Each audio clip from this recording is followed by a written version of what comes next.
Lo que hoy día tenemos para transmitirles y poder trabajar con todos ustedes es sobre las herramientas para la gestión de los ecosistemas. Ya hemos hablado de una serie de herramientas, marcos que tenemos en el país y ahora vamos a conversar un poquito sobre los ecosistemas, particularmente de humedales. Pues esto es lo que tenemos para hoy, hablar sobre los lineamientos para la designación de sitios Ramsar, un poquito comentarles sobre estos lineamientos que fueron aprobados en el 2015 por el Ministerio del Ambiente, luego sobre la guía para la elaboración de planes de gestión de sitios Ramsar también, y luego comentarles un poco de algunos instrumentos en proceso que tenemos y los que definitivamente la retroalimentación que tengamos de los gobiernos regionales y locales nos van a ayudar a que estos puedan abordar todas estas necesidades que tenemos de poder gestionar nuestros ecosistemas del país. Entonces voy a empezar rápidamente con los lineamientos para la designación de sitios Ramsar. Estos lineamientos fueron aprobados el año 2015 a través de una resolución ministerial, la 248. Ustedes van a tener el lineamiento en la carpeta de lectura obligatoria para que lo puedan revisar con bastante detalle. Aquí vamos a tratar de abordar algunos aspectos principales. Esta es la estructura de los lineamientos. Tenemos todos estos contenidos que se tienen definidos en este documento, pero lo que vamos a abordar durante la sesión en específico es un poco este tema de las entidades involucradas, las consideraciones previas que hay que tomar en cuenta para poder designar un humedal de importancia internacional en el país, y luego abordar un poco las etapas que implican este proceso de designación.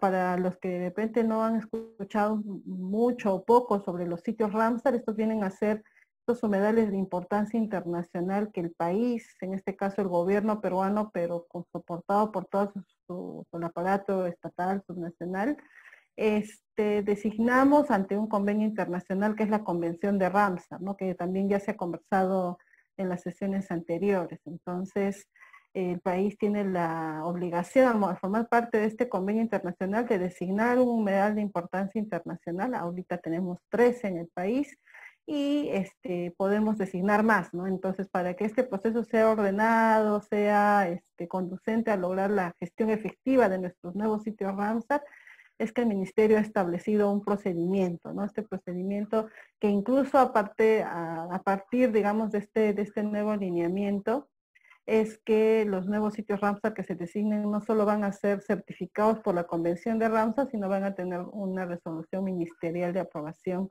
que es lo que hemos marcado en este lineamiento. Entonces, para avanzar, tenemos quiénes son las entidades involucradas, quiénes participan de este proceso de la designación de un humedal de importancia internacional, principalmente tres entidades. El Ministerio del Ambiente como autoridad administrativa Ramsar, que es la que se encarga de evaluar y emitir opinión sobre las propuestas, ¿no? Conforme a los mecanismos que se detallan en el documento, en toda la estructura, para que luego, mediante resolución ministerial, formalice la designación de un nuevo sitio Ramsar. Entonces, el actor que define todo este proceso, obviamente en coordinación con los actores subnacionales y con la Secretaría de la Convención de Ramsar.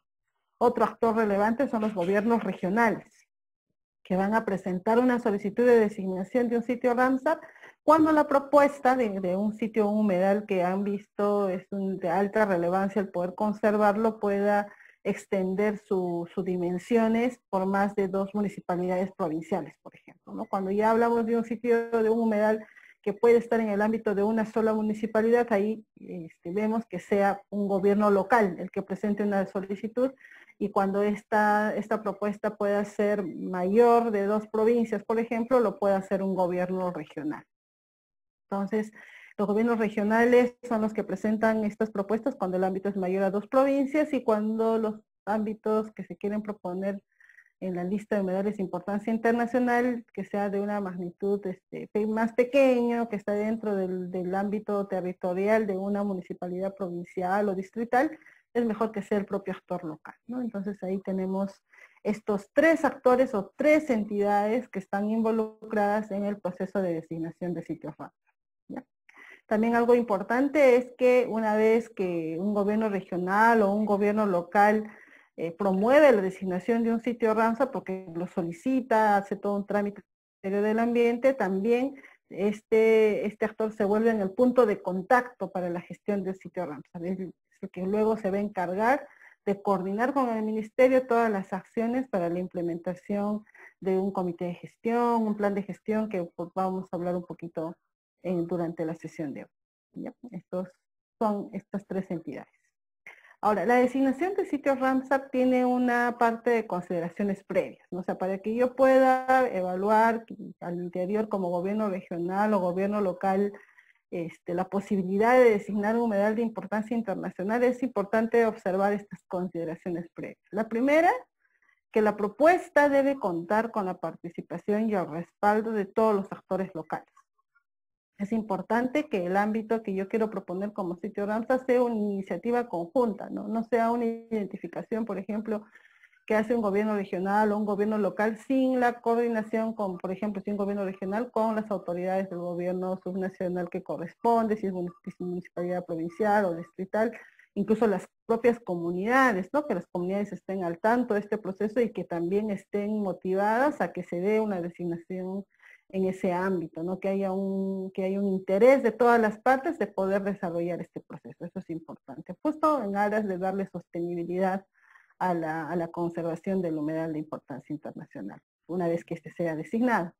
El área propuesta no deberá encontrarse dentro del ámbito de un área natural protegida, en el marco del Sistema Nacional de Áreas Naturales Protegidas, dado que estas ya tienen un mecanismo de protección, ¿no? O sea, ya cuando un humedal está dentro de una ANP ya tiene una figura legal que ampara su protección e incluso en financiamiento en el marco de la normativa y todo el marco del CERNAM para que pueda ser gestionado de manera adecuada. Entonces, ahí para evitar que se puedan generar duplicidades en cuanto a intervenciones y que podamos ser más efectivos en la gestión pública, aquí también se ha visto de que no esté dentro de un ámbito de ANP, salvo, y ahí también se ha señalado, que sea excepcionalmente cuando se haya una justificación técnica importante, ¿no? Sobre la importancia global del sitio y se podría designar un sitio Ramsar sobre alguna figura de conservación.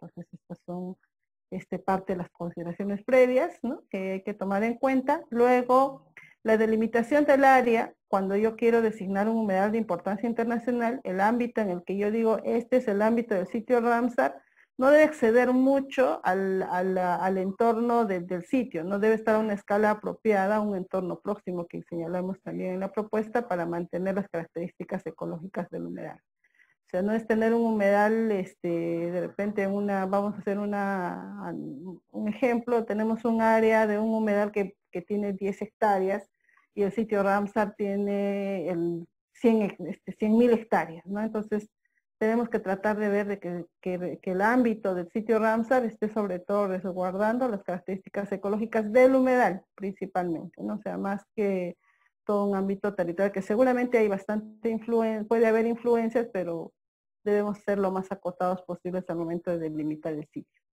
La denominación del área propuesta es otra consideración previa, debe considerar el nombre geográfico local, ¿no? O sea, no un nombre, por ejemplo, de una organización, o el nombre de una urbanización, o el nombre de una autoridad, por ejemplo, no puede ser esa la denominación de un sitio Ramsar. Tiene que ser la denominación local y en lo posible usar esos nombres toponímicos, ¿no? De las zonas para que justamente releve la cultura que está asociada a estos importantes ecosistemas. Otro tema es que las entidades proponentes, que son la autoridad regional o el gobierno regional o el gobierno local, asumen el compromiso de asegurar la sostenibilidad del área propuesta, lo que incluye la provisión de recursos para su adecuada gestión. O sea, no es solo pedir una designación y luego olvidarme, ¿no? Sino que yo como autoridad, como gobierno regional, como gobierno local, me comprometo a hacerme cargo de la gestión de este sitio Ramsar, una vez que este sea designado, ¿no? Ahora, el procedimiento tiene 4 etapas. Vamos a hablar de la primera, que es la presentación de la propuesta, ¿no? Tenemos una la solicitud dirigida al Ministerio del Ambiente. Esto implica en este caso el gobierno regional o gobierno local pueda dirigir la solicitud a MINAN. Hay un anexo 2 en el que se tiene un formato de esta solicitud para que solo la puedan adecuar, y en donde se consta el compromiso de gestión que asegure la sostenibilidad del área en caso la propuesta sea viable. Luego existe otro documento que debe adjuntarse en este expediente, luego de la solicitud, la relación de todos los actores locales relevantes que forman parte del ámbito de influencia del área propuesta. Cabe decir, comunidades nativas, comunidades campesinas, pueblos indígenas, personas naturales o jurídicas con derechos existentes, todos los actores locales relevantes también son listados en un formato en el anexo 3 de este lineamiento para que podamos identificar a ver quiénes son esos actores que finalmente van a estar haciendo parte de la gestión de este humedal de importancia internacional. Luego, los documentos que acreditan que todos estos actores que también forman parte de este listado están de acuerdo o han sido informados sobre los alcances e implicancias sobre la propuesta y que por ello lo respaldan, ¿no? Es importante que los actores, por ejemplo, si hay una comunidad o si hay una empresa o si hay un predio privado, todos estos actores tienen que estar de acuerdo y han dado alguna documentación que respaldan esta propuesta, y esto se puede acreditar a través de actas, cartas, registros fotográficos, fílmicos, entre otros, que ayuden a verificar que en efecto los actores están de acuerdo, ¿no? Y finalmente, parte del expediente está la ficha informativa de los humedales de importancia internacional. Nosotros le llamamos comúnmente como la ficha FIR, que debe estar debidamente completada con sus anexos, con los anexos que esta ficha incluso tiene, y debe usarse el formato vigente. Actualmente tenemos un formato vigente del año 2012, pero puede sufrir algunos ajustes, algunas modificaciones que la propia convención las dan, ¿no? Entonces eso hay que tomar en cuenta. Vamos a usar siempre el formato vigente de la convención. Esta ficha debe estar acompañada de los mapas del humedal, según también las especificaciones, consideraciones que tiene la convención para este proceso. Y estos 4 documentos deben ser presentados en la mesa de partes del Ministerio del Ambiente. Ahí terminamos la presentación de la propuesta. Una siguiente etapa es la evaluación documentaria. Una vez que la propuesta ingresa a trámite, se deriva a la Dirección General de Diversidad Biológica, que es la instancia que procede a evaluar la documentación, ¿no? Chequeamos que esté la FIR completa, que estén los anexos de la FIR, por ejemplo, luego que esté el anexo 1 correctamente llenado, anexo 2, anexo 3, que estén adecuadamente completados, y luego verificamos que, por ejemplo, los actores que están listados también hayan firmado alguna carta de compromiso o envíen algún documento de acta o otra documentación que dé fe de que también ellos están de acuerdo en impulsar esta propuesta. En el caso que se determine, perdón, que el proponente no ha cumplido con alguno de estos documentos, se notifica para que pueda alcanzar la resolución a las observaciones en un plazo no mayor de 10 días hábiles, ¿no? O sea, le vamos a notificar si es que hubiera algún documento faltante o vemos que algún documento no se ha entregado, se informa al proponente para que máximo en 10 días hábiles pueda responder, ¿no? Para que la documentación pueda estar completada. En caso el proponente, en este caso gobierno regional o gobierno local, no cumpla con la subsanación en este plazo, la solicitud se archiva, ¿no? Y eso obviamente también, al ser archivado, se le comunica al proponente, a la autoridad regional o local, dando por concluido el trámite, ¿no? Entonces, esto no es óbice de que, por ejemplo, un gobierno local o regional le falta tiempo, ¿no?, para que yo pueda completar toda mi información. Yo puedo iniciar, pero yo empiezo un nuevo proceso, ¿no? Ya no es que se deshabilita para siempre, ya no voy a poder nunca más proponer mi sitio, no, sí yo puedo volver a proponerlo, pero es inicio como hoja cero, ¿no? Porque ya mi primer expediente ha sido archivado. La otra etapa es la evaluación técnica. Marisol, creo que tenemos un micro abierto, por favor. Entonces, vamos avanzando. Tenemos la evaluación técnica. Ahí aquí la Dirección General de Diversidad Biológica revisa y analiza la información presentada en la propuesta, ¿no? Y al mismo tiempo se efectúa una inspección in situ al área para constatar que existe respaldo local No te y estamos que se escuchando. ha dado el cumplimiento, perdón, Sí, no te hola, estábamos escuchando por un segundo, pero ahora ya te podemos oír nuevamente. ok, está bien. Sí, creo que hay un problema con el audio porque escuché también unos ruidos hace un momento.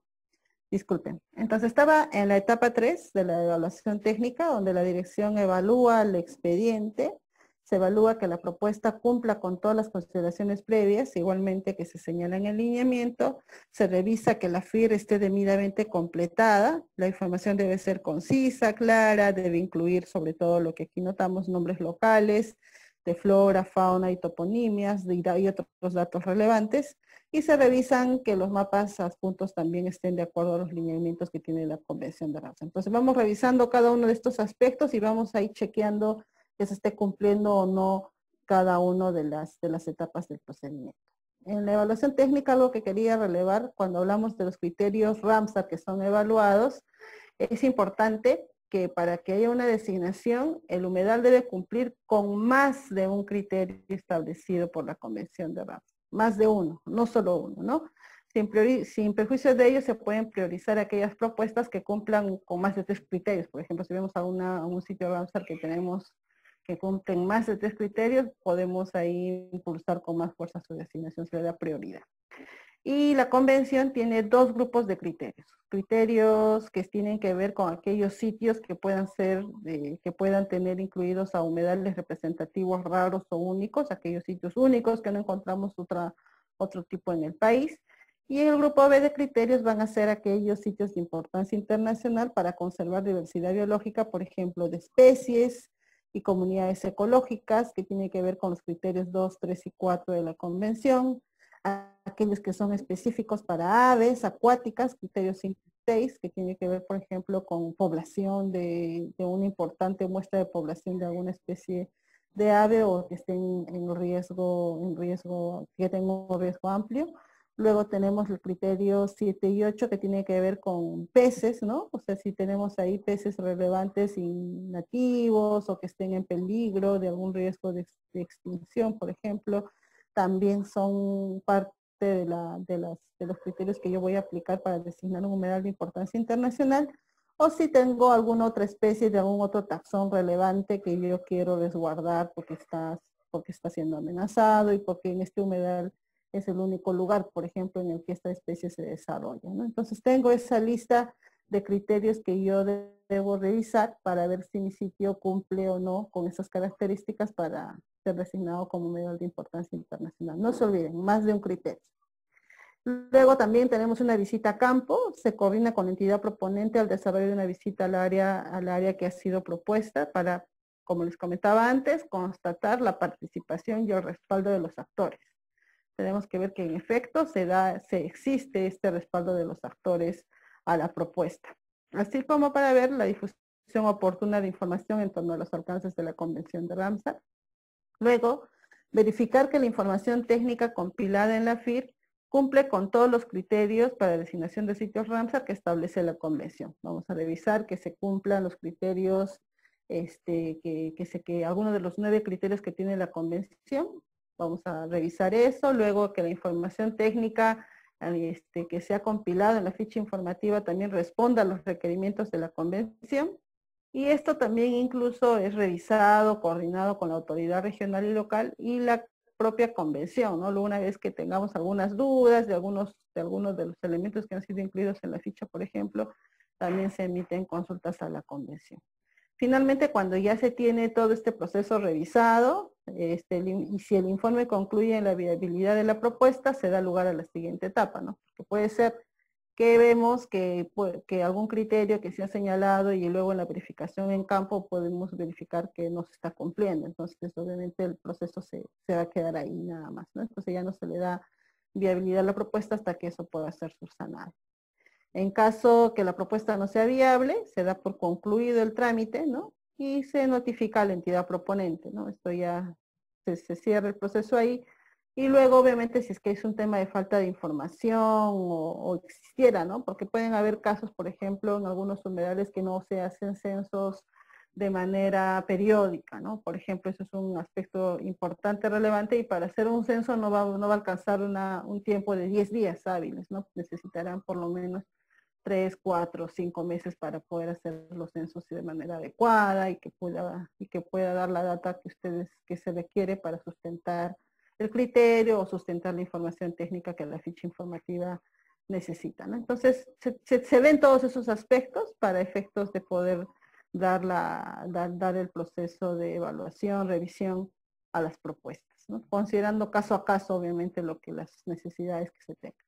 Y luego de este proceso, una vez que esta propuesta ha sido viabilizada, se da la designación con un informe técnico que concluye con esa viabilidad, y la Dirección de Diversidad Biológica eleva el expediente al Viceministerio de Desarrollo Estratégico de Recursos Naturales para que pueda comunicarlo a la propia Secretaría de la Convención, y con la respuesta de la Secretaría, porque la Secretaría también nos tiene que dar una respuesta afirmativa de la propuesta de designación, se declara al área como sitio Ramsar, ¿no? Entonces ahí se emiten los certificados Ramsar y también la resolución ministerial que da pie a su reconocimiento. Y unas consideraciones finales: luego de la designación de sitio Ramsar, las entidades proponentes, como comentaba al inicio, se constituyen el punto de contacto, ¿no?, con quienes se tiene que coordinar la gestión del sitio. El MINAN, en coordinación con la entidad proponente, debe promover acciones orientadas a constituir comités de gestión participativos o instancias de gestión participativas que apoyen la gestión del sitio Ramsar.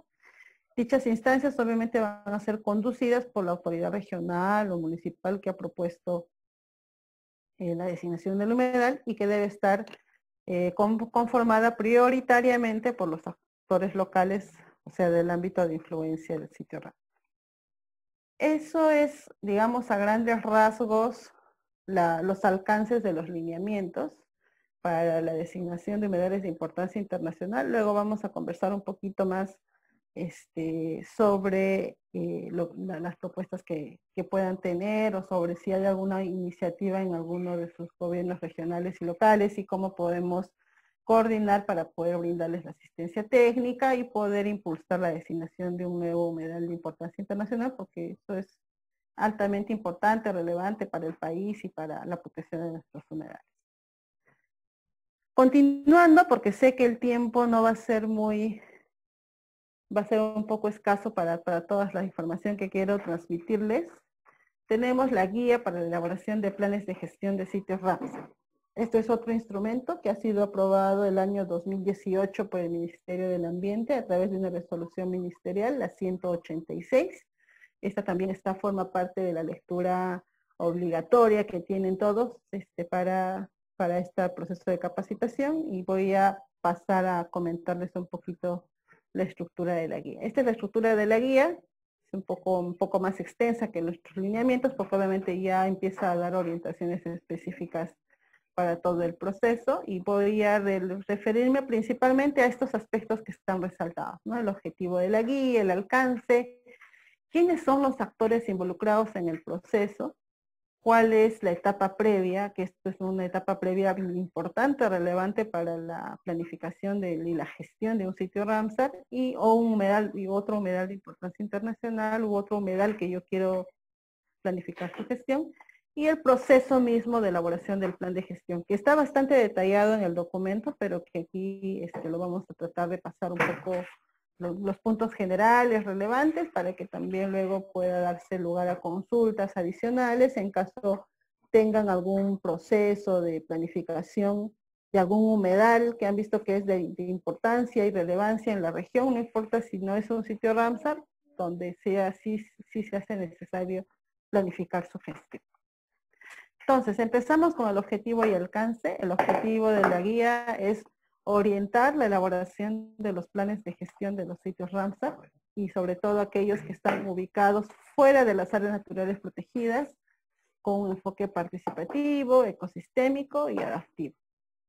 El alcance Como les comentaba, tiene como ámbito específico a los sitios Ramsar que están fuera de las áreas naturales protegidas. ¿Por qué fuera de áreas naturales protegidas? Porque dentro de áreas naturales protegidas ya existe un instrumento de gestión, que son los planes maestros que seguramente Alan les va a comentar más adelante, ¿no? En este caso estamos hablando de todo el ámbito fuera de ANPs, así como aquellos sitios que sean designados en el marco de la aplicación de los lineamientos que les he comentado antes.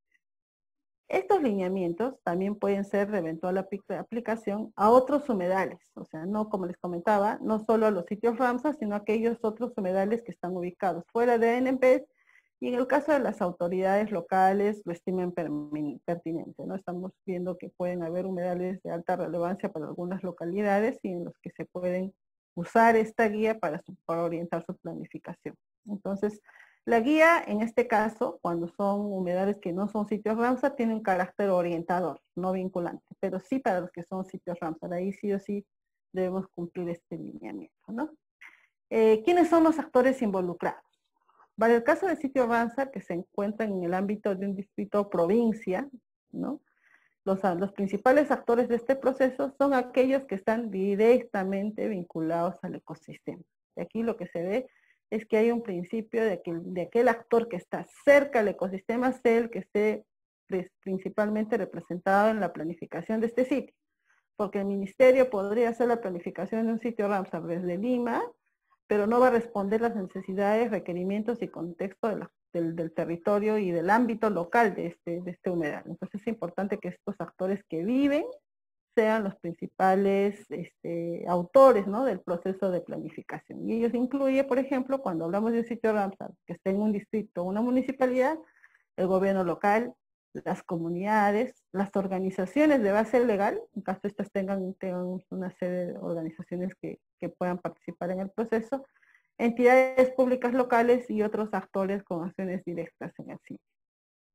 En el caso de sitios Ramsar que habíamos comentado antes, que pueden ser de gran extensión y que incluya a más de una provincia, se debe tener una visión más de conjunto, ¿no? A partir de un diagnóstico de actores, obviamente que se tiene que ver dependiendo de cuántas provincias estén involucradas en el proceso. Entonces, principalmente se debe incluir a un gobierno regional que se va a hacer cargo, a los gobiernos locales de la zona en la que se encuentra, los que como ámbito de influencia directa del humedal de importancia internacional en este caso, o del humedal, en caso fuera algún otro humedal de relevancia para la localidad, representantes de organizaciones de base a nivel regional y otros actores con acciones directas en el sitio. No pueden ser, digamos, actores que no van a tener una incidencia directa en el ámbito porque ello complejiza, ¿no? O sea, cuando la gestión se hace con muchos actores, resulta que muchos son responsables, pero al momento de tomar acción, todos también no se hacen responsables. No hay se dispersa mucho, ¿no?, el actuar, la acción. Entonces, por ahí que se ha sugerido y se ha planteado y hemos visto con la experiencia que cuando los actores son los más acotados y aquellos que viven en el sitio, las acciones pueden tener mejores resultados. Estas son las etapas de la planificación y esto es lo que vamos a comentar en adelante. Hablamos desde la creación de una instancia de gestión local, que es una etapa previa del proceso de planificación propiamente dicho. Y luego tenemos 4 fases, ¿no? 4 fases de la planificación propiamente dicha, que implica el fortalecimiento de capacidades, la elaboración de un diagnóstico local, la elaboración de un plan de gestión que vamos a hacer, luego la aprobación del plan, porque es importante también relevar cómo es que este plan se debe aprobar, y luego que si bien no forman parte de este ciclo de planificación está la implementación, ¿no?, que va a estar a cargo de los gobiernos subnacionales que van a hacer cargo del sitio, donde se priorizan acciones en las que se generen algún financiamiento como proyectos o algunos recursos ordinarios que puedan ser dirigidos a esa implementación. Y de parte del Ministerio, la asistencia técnica, el seguimiento a estos planes de gestión también forma parte del proceso que nosotros damos como MINAM para el seguimiento y también para la mejora continua del proceso. Entonces tenemos todo este marco que está orientado dentro de esta guía. Voy a referirme rápidamente a algunos de ellos. Lo que quiero hacer mención es que la fase 3 que tenemos acá es la que se llama la elaboración propiamente del plan, ¿no? Porque ahí voy a tener el desarrollo de cada uno de los capítulos, de mi planificación. Entonces, esta etapa previa de creación de una instancia de gestión, es importante que la autoridad local, o en este caso, si ocurre en el caso regional, reúna a los actores vinculados con la gestión del sitio para constituir la instancia de gestión, que puede denominarse comité, comisión u otra denominación que consideren pertinente. La idea es que sea una instancia de gestión local. ¿Cómo debe estar conformada?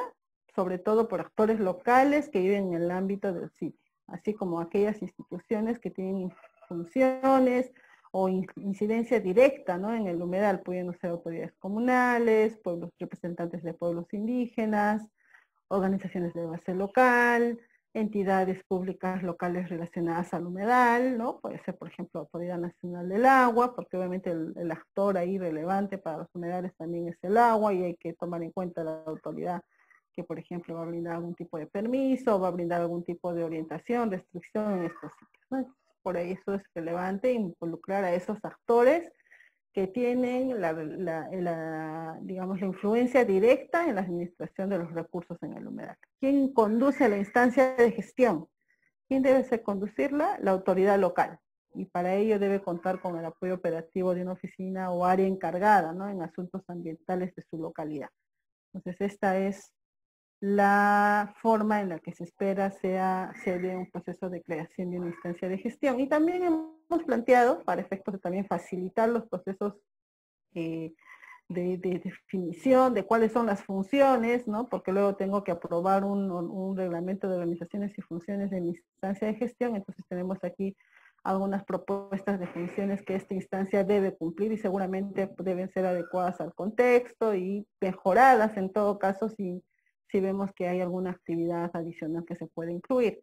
Pero principalmente la instancia de gestión debe apoyar o conducir la gestión del sostenible del sitio Ramsar, elaborar, aprobar y actualizar el plan de gestión, conducir la implementación del plan de gestión, coordinar con el ministerio, informando permanentemente las actividades y acciones desarrolladas en favor del sitio Ramsar, brindar información a la autoridad regional o local, ¿no? Esta instancia se convierte en su órgano asesor, principalmente para brindar información al gobierno regional o local que tiene a cargo la gestión del sitio, coordinar a nivel local, regional y nacional para la conservación y uso racional del sitio Ramsar, promover mecanismos de comunicación y participación local, tomando en cuenta todas las características socioculturales de la zona. Por ejemplo, ¿no?, si tenemos comunidades que son quechua hablantes, tenemos que considerar que se usen los formatos adecuados para transmitir la comunicación en torno a la gestión del sitio,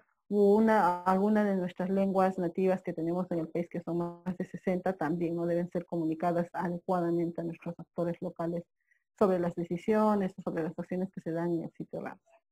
Promover acciones de educación y capacitación para la conservación y protección del sitio Ramsar. Y estas son algunas de las funciones que pueden ser adaptadas, como les digo, y que incluso seguramente pueden ser mejoradas en tanto estas se den en el proceso de gestión de un humedal de importancia internacional.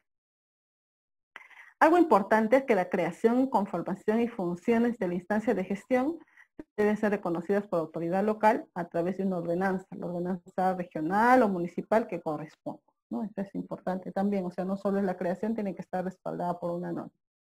Ahora, respecto al proceso de elaboración del plan, tenemos, como les comentaba, 4 fases. La fase de fortalecimiento de capacidades, la fase de elaboración de un diagnóstico local, ¿no?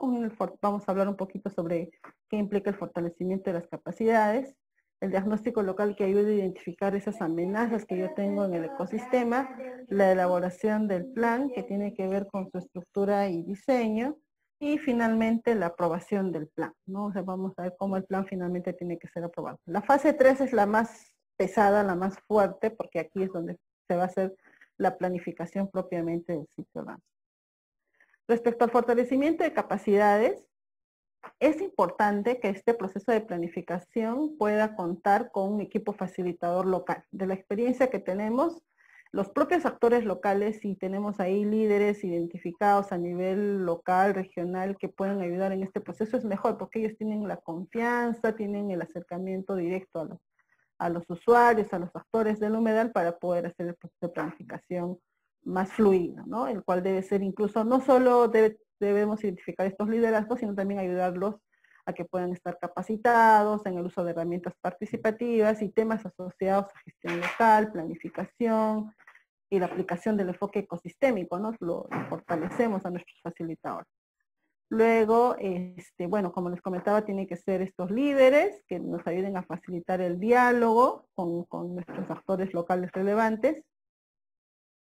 Y algo importante y que también tenemos de la práctica, de la experiencia, es que los facilitadores puedan manejar las lenguas tradicionales de la zona, ¿no? Por ejemplo, en la planificación del humedal Lucre Huacalpay, tuvimos a 2 facilitadoras mujeres que manejaban el quechua excelentemente, ¿no? Bueno, quechua hablantes también ellas, entonces hicieron que el proceso sea más fluido y podamos tener una planificación más de confianza, incluso de relación de confianza entre los actores, porque si sienten que puedan comunicar sus ideas, sus propuestas de manera efectiva.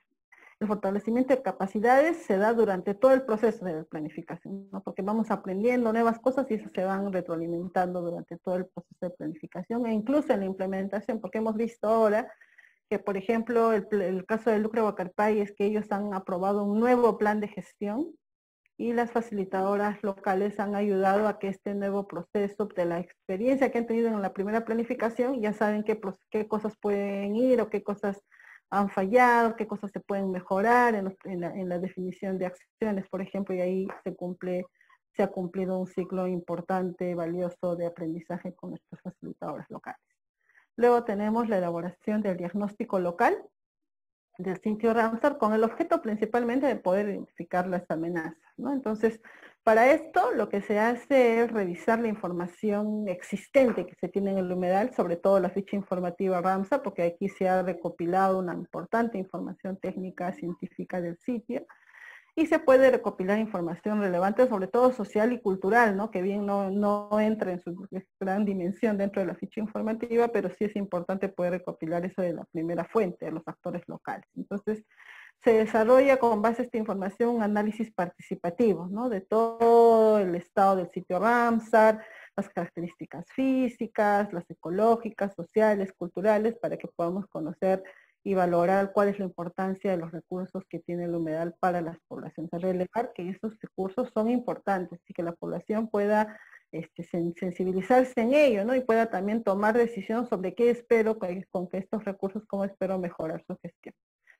Luego de ello, identificamos esas amenazas, ¿no? ¿Cuáles son las amenazas? ¿Cuáles son esos procesos que están generando algún peligro en el humedal o en su entorno? Entonces es importante que yo las pueda reconocer, que puedan estar enfocadas en algún recurso, puedan estar enfocadas en algún proceso, ¿no? Que se esté dando, por ejemplo, con la actividad turística. Entonces yo identifico esas amenazas y en función a eso me ayuda a planificar qué actividades yo estimo que son necesarias para que esas amenazas puedan ser reducidas y lograr el uso racional del sitio de Ramsar.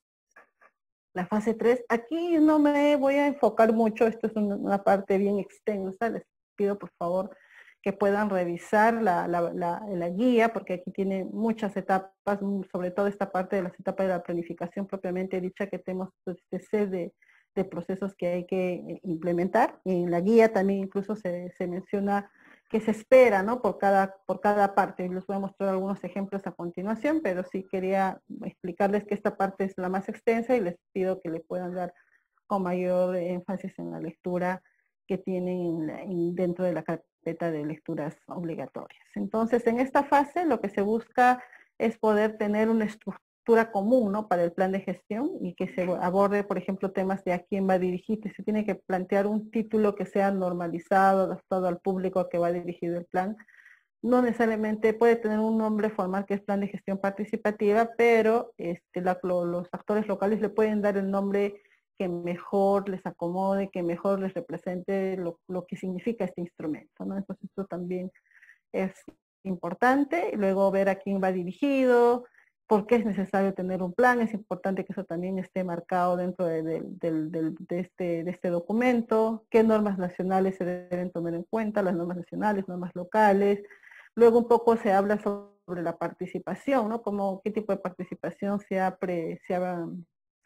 se ha priorizado en el proceso, quiénes han participado, cómo es que esta planificación debe mantenerse, ¿no? Qué compromisos, qué principios debemos tener en cuenta. Esto es importante incluso en nuestro proceso porque los actores locales junto a los líderes han identificado cuáles va a ser mis compromisos durante el proceso de planificación, ¿no? Respetar todas las opiniones de todos los actores, ninguna opinión es inválida, todas las opiniones se analizan, por ejemplo, son parte de los acuerdos que se tienen que tomar en cuenta antes de la planificación y que esto ya no es conducido por un actor externo, sino por los propios actores locales, ¿no? Los insumos de la planificación, que van a ser la línea base, la designación del sitio Ramsar y el diagnóstico local que se establece en el primer documento y en el que nos ha dado pie a identificar cuáles son esas amenazas y que luego van a ser abordadas en la planificación propiamente dicha, ¿no? Para, por ejemplo, decir cuál es mi visión, cuál es el rol que debo cumplir como población, como punto focal, como organismo que trabajo y desarrollo en la zona, luego hacer un análisis de cuál es la realidad actual y qué cambios yo quisiera tener para adelante en los años que va a durar este plan de gestión, los tipos de logros, ¿no? De componentes, objetivos, qué tipo de logros yo quiero tener, proyectos, actividades que voy a desarrollar, luego estas actividades donde las ubico, hago una zonificación local, luego establezco un cronograma, ¿no? Qué tiempo me va a tomar lograr estas acciones, quiénes me van a ayudar como gobierno local o gobierno regional, qué actores me van a ayudar a lograr estos procesos que yo me estoy planteando, estas metas que yo estoy señalando en el plan de gestión, y finalmente para ver cómo estamos avanzando, hacer un reporte, un seguimiento anual, ¿no? Y hacer un plan de seguimiento a la implementación de las acciones si estas realmente están dando los resultados que tienen que ver con la conservación de la humedad. Y finalmente, cómo se comparte la experiencia, ¿no? Cómo hacemos que esto se difunda y que todos los actores de la localidad estén enterados de los alcances del plan de gestión. Y esto es lo que quería mostrarles, ¿no? Tenemos dentro de la guía estas cajas que habla sobre, por ejemplo, el título normalizado, adaptado al público que va dirigido el plan, y qué es lo que se espera que se desarrolle en esa parte, ¿no? El título debe generar un sentido de pertenencia para los actores que participan en la elaboración y facilite la identificación del plan para la autoridad administrativa, en este caso el MINA. Entonces, ahí se tiene que ver esos mensajes, igual a quién va dirigido el plan, qué es lo que esperamos que se señale en esta parte, en esta sección del documento, se describe al público objetivo, ¿no? Cuáles son esos actores locales, y ahí justamente identificamos si estamos hablando de comunidades, estamos hablando de organizaciones, ahí los identificamos claramente. Igual, ya voy a pasarme esta parte porque tiene que ver ya con que ustedes puedan revisar con más detalle los alcances de la ficha y las etapas de planificación propiamente dicha, que vamos a ir punto por punto, y aquí lo que se ha hecho en la guía es poder tener unas precisiones y muestras gráficas referenciales, ¿no? De, por ejemplo, ejemplos de cómo en un sitio Ramsar se ha visualizado, se ha aplicado de herramientas para visualizar el futuro colectivo, qué tipo de preguntas se han aplicado, entonces esas herramientas también están incluidas dentro de la guía, les aconsejo revisar. Finalmente, cuando ya hemos terminado el proceso de planificación, vamos a seguir con la aprobación del plan. Al tener la propuesta definida del plan de gestión, se procede a su presentación primero ante el comité de gestión o la instancia de gestión, ¿no? Para que podamos ver si está incluyendo todos aquellos alcances que como comité también hemos visto se tiene que relevar en el plan, y a todos los actores que han participado del proceso para que ésta pueda ser validada, ¿no? Que pueda tener una sesión interna de comité y validemos el plan, ¿no? Está de acuerdo a las necesidades que los actores comunidades, los actores más relevantes están deseando que este proceso tenga, ¿no? Entonces luego esto tiene que constar en un acta del comité, y luego una vez que la instancia de gestión estime, puede también recoger los aportes de algún actor de una entidad externa, ¿no? Por ejemplo, en el caso de Lucre Bocarpay, se pidió el aporte del MINCETUR, ¿no? Porque como este sitio también es turístico, y poder tener una mirada también de turismo en la zona. Por ejemplo, eso fue un proceso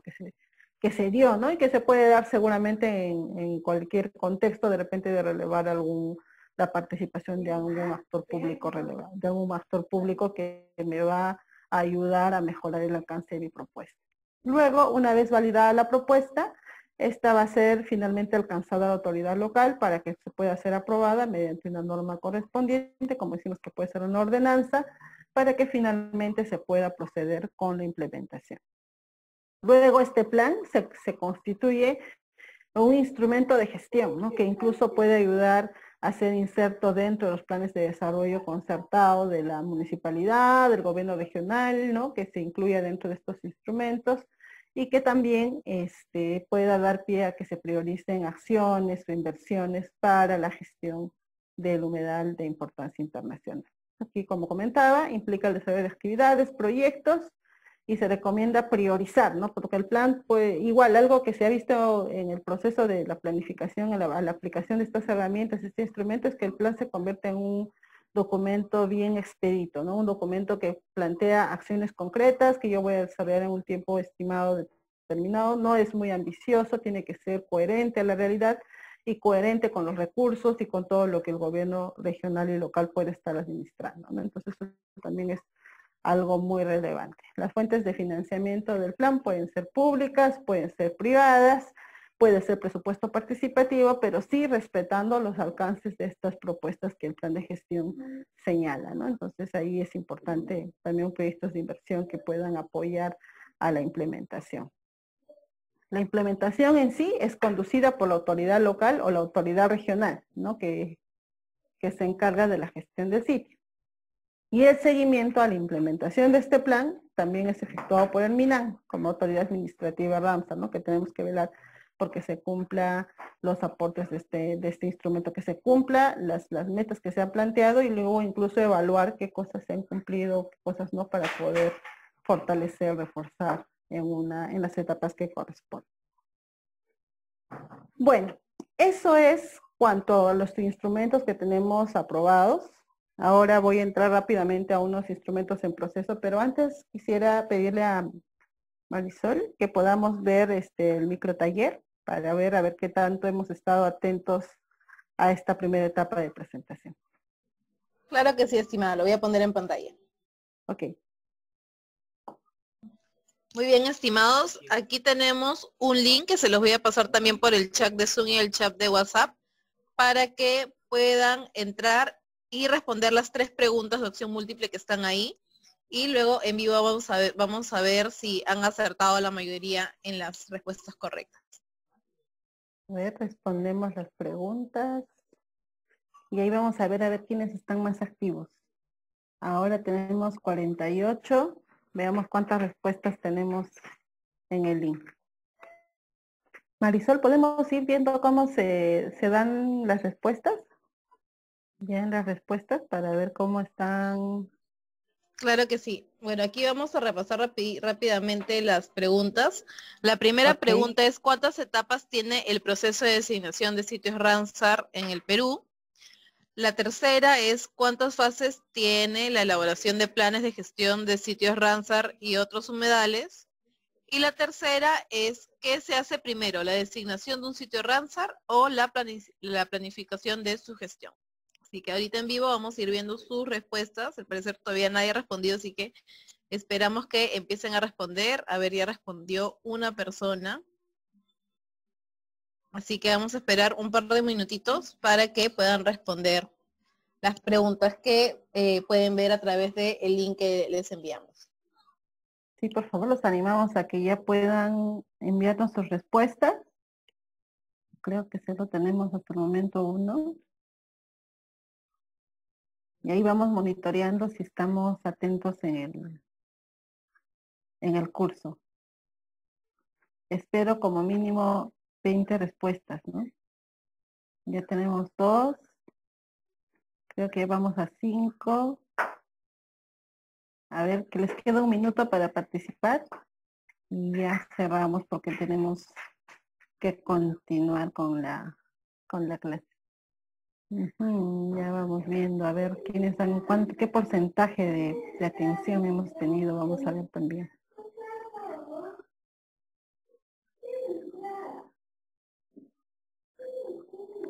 Ya tenemos 12, a ver,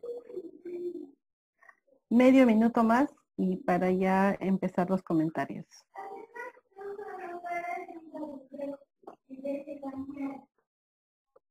Ya, en todo caso vamos comentando, Marisol, porque si no, no nos alcanza el tiempo para los siguientes docentes.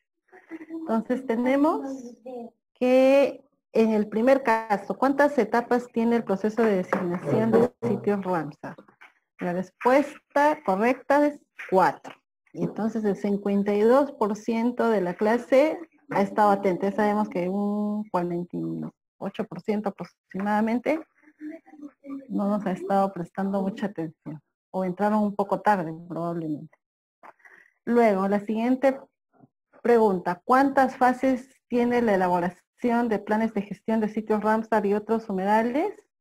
Muy bien, el 70% aproximadamente ha señalado que son 4, en efecto, estamos de acuerdo, estamos en la respuesta correcta, son 4 las etapas ya que tenemos para esto. Y finalmente, ¿qué se hace primero? ¿La designación de un sitio Ramsar o la planificación de su gestión? Tenemos que 45% dicen que primero es la designación, el 33% dice primero la planificación. El 16% nos dice que ambos y alguien nos dice que ninguno, dice no, ¿cuál es primero? Bueno, aquí no hay una respuesta correcta o incorrecta en esta última pregunta, ¿no? Porque la designación se puede dar a la par de la planificación o incluso antes, ¿no? Del proceso de planificación. Conocemos algunas experiencias de algunos humedales que son relevantes, importantes, en los que yo puedo empezar un proceso de planificación para orientar su gestión y parte de mi proceso puede ser incluso avanzar en la designación de que este pueda ser reconocido como humedal de importancia internacional, o lo primero también buscar la designación para poder hacer mi planificación. ¿No? Eso sí, no es una pregunta que tiene respuesta correcta en esta correcta o incorrecta, todas las opiniones aquí son válidas. Obviamente por un tema de orden recomendamos tener primero un proceso de designación que incluso va a dar pie a reconocer el ámbito, pero también si por ejemplo la propuesta no prosperara, ¿no? De que sea reconocido como humedal de importancia internacional, yo puedo igual tomar acciones sobre este sitio porque es de alta relevancia para mi localidad, ¿no? Y donde necesito hacer una gestión adecuada porque existen amenazas que se pueden afectar la funcionalidad de este ecosistema. ¿Ya? Entonces, continuamos con la presentación. Muchas gracias a todos por sus respuestas. Voy nuevamente a compartir pantalla. ¿Ya? Entonces, les voy a hablar un poquito ahora sobre los instrumentos en proceso. Ya me quedan aproximadamente 10 minutos, así que voy a tratar de correr un poco. Tenemos la guía para la identificación de turberas. Es un proceso que tenemos trabajando en el ministerio. No sé si alguno de ustedes lo ha escuchado, pero les voy a comentar un poquito más sobre este proceso.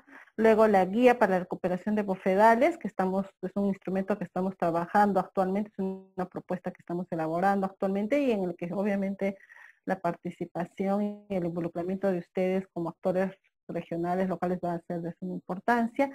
Y el plan de acción de humedales costeros, que también es un instrumento que queremos como ministerio impulsar, ya tenemos algunos avances al respecto y que también va a servir este espacio de poder socializarlo, ¿no? Lo que quisiera remarcar antes de empezar con la presentación es que estas herramientas son importantes, ¿no? Necesitamos herramientas que nos ayuden a ver cómo podemos, por ejemplo, identificar un humedal que requiere de una atención específica, por ejemplo, si es una turbera, ¿no? Y qué características yo debo ver para definir si esto es o no es una turbera y que yo pueda tomar mis medidas para su conservación, ¿no? Ahora, para la recuperación de bofedales, como ustedes saben y ya se han explicado en las presentaciones anteriores, tenemos todo un proceso que el Ministerio está impulsando para la recuperación de ecosistemas, ¿no? Tenemos lineamientos, tenemos herramientas metodológicas financieras, no obstante se hace necesario poder contar también con herramientas técnicas, ¿no? Que nos digan, por ejemplo, cómo es que yo puedo implementar un proceso de recuperación de un bofedal, ¿no? Porque eso no podemos tener una receta para todos los ecosistemas, pero sí podemos tener una gama de opciones para cada ecosistema en función a los proyectos o incluso iniciativas que se han dado tanto a nivel nacional y regional. Y sobre los instrumentos de planificación, ¿no? Es importante que tengamos un marco orientador que nos ayude a que nuestras acciones, nuestras intervenciones respondan a una necesidad sustentada, planificada y en la que todos podamos comprometer, ¿no?, nuestros esfuerzos. Este es un poco el proceso que queremos con el plan de acción de humedales costeros, no pensando en un instrumento que se quede solo en el papel, ¿no?, sino de buscar que tenga acciones y metas que ya pueda tener la participación de los gobiernos regionales y que sobre todo pueda representar a las necesidades de gobiernos regionales y locales. Entonces, este es un nuevo reto que nos hemos puesto y ahí vamos a comentarles en qué estamos del proceso y cómo es que quisiéramos su involucramiento. La guía para identificación de turberas, ¿no? Vamos a empezar con esta. Entonces, es importante relevar cuál es la importancia de las turberas, ¿no? Las turberas que vamos a conversar un poquito más adelante de qué son, ¿no? Las turberas, en principio, son humedales, y que les voy adelantando la definición, ¿no? Y que se constituyen en reservas de carbono, que se considera que incluso pueden almacenar mucho más carbono que los ecosistemas terrestres. Almacenan más de 550 de gigatoneladas de carbono, ¿no? Es importante también, y representan el 3% de la superficie terrestre. Y son importantes para mantener servicios ecosistémicos vinculados con agua, biodiversidad, y aparte de que vienen a ser un archivo paleoecológico relevante, ¿no?, para que podamos ver cómo hay un proceso evolutivo en nuestros humedales, por ejemplo, y cómo estos han venido modificándose en el tiempo. No obstante, con toda esta importancia, estos ecosistemas o estas turberas, estos humedales están siendo degradados. Algo que está marcando nuestra guía de identificación de turberas es que cuando hablamos de una turbera tenemos que tomar en cuenta todos estos elementos que tenemos acá. Primero, que hablamos de un humedal, ¿no? Un humedal que puede tener características de un suelo orgánico, ¿no? O sea, esto es un tema importante, relevante, porque estaríamos hablando de lo que es la turba principalmente, pero eso lo vamos a ver más adelante. Algo relevante también es que en los humedales tenemos diferentes tipos como aguajal, bofedal, juncal, ¿no? Tenemos una gran diversidad de humedales que hemos visto tienen el potencial de poder contener turba y por tanto ser turberas. Pero no todos lo son. Entonces por eso es que este círculo se va achicando un poco más. No tenemos los grandes humedales, todo el bloque de humedales, dentro de los humedales algunos de ellos que tienen ese potencial de ser turberas, y luego dentro de estos identificamos los que son propiamente turberas, propiamente dicho, ¿no? Y alguna característica relevante, la turba que vamos a ver más adelante, ¿no? Algo que también quería compartir con ustedes es que ¿qué implica el que un humedal tenga 1 centímetro de turba, ¿no? Y aquí tenemos que tomar en cuenta que 1 centímetro de turba puede llegar a formarse entre 1 a 20 años. Por ejemplo, en la Amazonía va a depender mucho de los ciclos y todo eso, pero este es un promedio que se tiene de formación de 1 centímetro de turba para que vean lo relevante, lo importante que es que 1 centímetro de turba representa para la gestión de estos ecosistemas, ¿no? 2 a 7 años de acumulación puede tomar 1 centímetro de turba en los Andes. Entonces esto un poco ha sido parte de nuestro análisis para ver cuál es la profundidad mínima que debemos relevar para señalar que tenemos una turbera con un porcentaje o con un contenido de turba de unos centímetros de manera aproximada, ¿no? Entonces aquí más o menos lo que estamos viendo a nivel de los técnicos, los especialistas, es que tenemos como mínimo 15 centímetros de turba que podamos nosotros identificar en un humedal para decir esto es una turbera, ¿no? Ese es un porcentaje, un tipo mínimo en el que estamos evaluando actualmente para poder hacer esa determinación. Y es importante porque para efectos de la gestión necesitamos parametrizar algunos datos, ¿no? Tenemos que identificar estos temas de profundidades, estos temas de contenidos mínimos, máximos, para poder determinar si un humedal es o no una turbera. Entonces, lo que hemos trabajado a partir de esta guía y luego de analizar incluso cada uno de los temitas que os he comentado han tenido como un desarrollo de unas 3, 4 páginas, pero luego va a llegar el momento en que les podamos compartir el documento completo. Incluso el documento de análisis inicial, porque este era un documento incluso más extenso, porque teníamos que recabar información técnica de todos los estudios que se han desarrollado en el país en cuanto a las turberas. Entonces, hemos podido lograr una definición, partiendo porque las turberas son humedales con presencia de turba acumulada de forma natural, y también tenemos una definición de turba que viene a ser la materia orgánica muerta acumulada en estos ecosistemas. ecosistemas. Y ahí tenemos los porcentajes que había señalado. Algo relevante e importante que tenemos que las turberas pueden tener estas dos definiciones, ¿no? Como MAIR, que es un término en inglés que dice que esta es una turba que está activa, ¿no? Que está produciendo, acumulando turba en la actualidad. Y los peatland, que son los turbales, o sea, son aquellos ecosistemas tipo estos que ya no tienen vegetación en la parte superficial, pero sí tienen turba acumulada en las bases, ¿no? Y es importante también conservarlo, ¿no? Porque esté, digamos, sin vegetación, no le prestemos atención, es altamente relevante que podamos implementar acciones para su conservación. Y ahí tenemos pasos para identificar las turberas en campo. Primero, que es un humedal. Segundo, que tiene un suelo orgánico. Y tercero, que ese suelo orgánico corresponde a turba. Son cuestiones bien sencillas. Luego tenemos los ecosistemas con potencial de ser turberas. Se ha hecho una identificación sobre la base de nuestro mapa nacional de ecosistemas. Y ahí tenemos algunos de nuestros ecosistemas, de unos humedales, perdón, no son ecosistemas, perdón por la corrección aquí que tenía que hacerse. Tenemos humedales que tienen ese potencial, que son pantanos, en la zona amazónica, en la zona andina los bofedales, y en la zona costera los humedales costeros, ¿no? En general.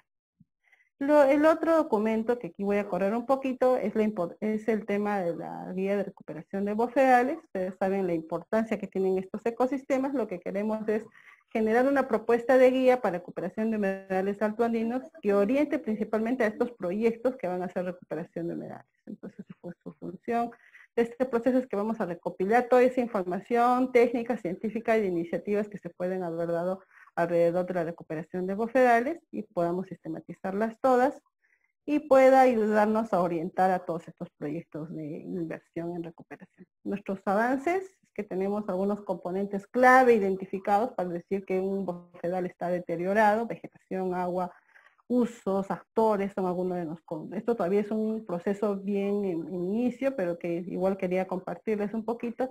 Y algunas medidas de recuperación que ya se han podido identificar, como por ejemplo para vegetación, qué tipo de procesos se desarrollan, para agua, cómo se puede recuperar el que un bofedal pueda recuperar estos niveles de agua que requiere, los usos, ¿no? Qué tipo de procesos tenemos que dar para que ese uso ayude a su conservación, a su mantenimiento, incluso a su recuperación, y el rol de los actores principalmente. Y finalmente, para el plan de acción de humedales costeros, lo que tenemos actualmente es que hemos desarrollado un diagnóstico general todavía de los humedales costeros, y actualmente vamos a implementar un proceso que ya empieza en breve para la contextualización subnacional, para ver la problemática y propuestas, ¿no? Como la problemática, si a nivel nacional se ha podido evidenciar una problemática de estos humedales, ahora queremos conversar con las regiones para ver cómo esta problemática se contextualiza, si es real, ¿no? Qué tipo de problemática existe y qué tipo sobre todo de propuestas se han dado al respecto, ¿no? Y de cavar esas propuestas y esa problemática desde la mirada local dentro de este instrumento. Entonces tenemos algo importante que hemos podido lograr el año pasado con este diagnóstico, es que hemos podido establecer las definiciones de los tipos de los humedales costeros, ¿no? Tenemos nuestros cuatro sistemas o grandes grupos de humedales, y en este marco tenemos a estos tipos como los manglares, están dentro del sistema estuarino. En el sistema lacustrino bien están las lagunas costeras, las albuferas, los oasis, la salina costera. En los riberinos también hablamos de los deltas, y en los palustrinos los humedales pantanosos, ¿no? Tenemos esta serie de tipos de humedales. Entonces no es solo humedales costeros, cuando hablamos ya no es muy genérico, estamos hablando de todos estos tipos que tenemos en el país. Y ahí se han hecho unas estimaciones de cuántos humedales costeros se tienen en todos los departamentos de la costa peruana, que también tenemos como base, digamos, de análisis para el trabajo. ¿Cuántos tenemos? 140, que suman aproximadamente 63.000 hectáreas entre Tumbes y Taja, ¿no? Y la mayoría corresponde a lagunas costeras, ¿no? Es un poco también lo que se ha podido analizar. Algunos de estos superan las 100 hectáreas, muy pocos, perdón, superan las 100 hectáreas y una docena las 1.000 hectáreas, mientras que 9 y más o menos tienen 1 hectárea y 33 menos de 10 hectáreas.